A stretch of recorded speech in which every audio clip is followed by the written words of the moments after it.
Sundays in a Hi, cult. back here, talking to you about the cult I escaped, known as the Exclusive Brethren, or the Plymouth Brethren Christian Church. It's Sunday for me today, and Sundays used to be a really hard day for me to get through, due to the brainwashing and indoctrination that we had to sit through year after year inside this cult.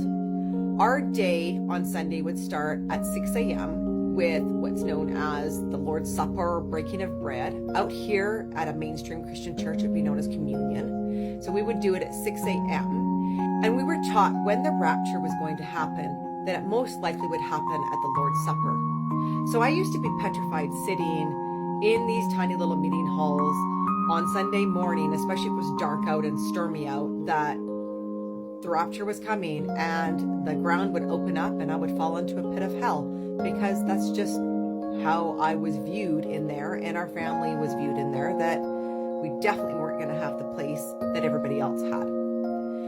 So overcoming Sundays for me was a long battle with therapy on trying to retrain my brain how to enjoy my Sundays.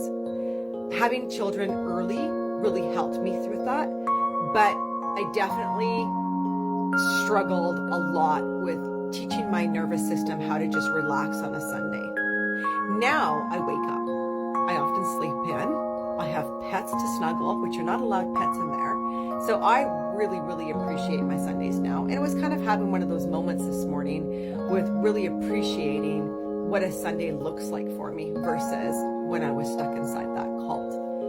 After our 6 a.m. service, we would have a 9 a.m. service followed right after with another service. And then we would be placed at someone's home for lunch break, or someone would come to our home. And since we have started a podcast and had many survivors come on it, there seems to be a theme that a lot of this abuse that was happening in there seemed to happen on Sunday between these meetings. There was a lot of alcohol involved in this cult. So at 6 a.m., it was wine that was served. It wasn't juice. And no matter how young you were, if it was even a 6-month-old baby that reached for the cup of wine, they got some. And Sunday was filled with entertaining and going back between different places. People drank a lot. So I guess I can see how alcohol would play a factor into the theme that seems to be playing out with our survivors that come on our podcast. After our lunch break, there would then be another meeting service in the afternoon, followed by a late afternoon one. So our day started at 6 a.m. and didn't sometimes end till 4, 5 p.m. with being in church all day or with other church members entertaining back and forth. And we most often had a supper together with somebody else from within the church. So it was a filled day of constant berating, constant preaching.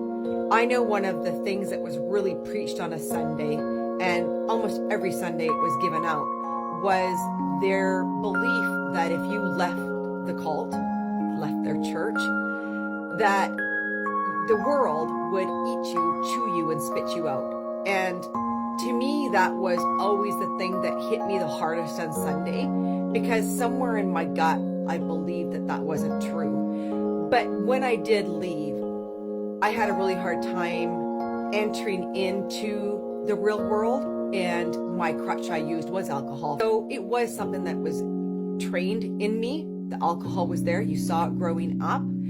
Alcohol was definitely a crutch that I used. I am proud to say that I haven't had a drop of alcohol in 20 years, and it was a huge feat that I conquered, and I'll talk about that at some other time. But for today, I am really enjoying my Sunday and just wanted to come on here and let you guys have a little bit of an insight on what our Sundays were like inside the cult.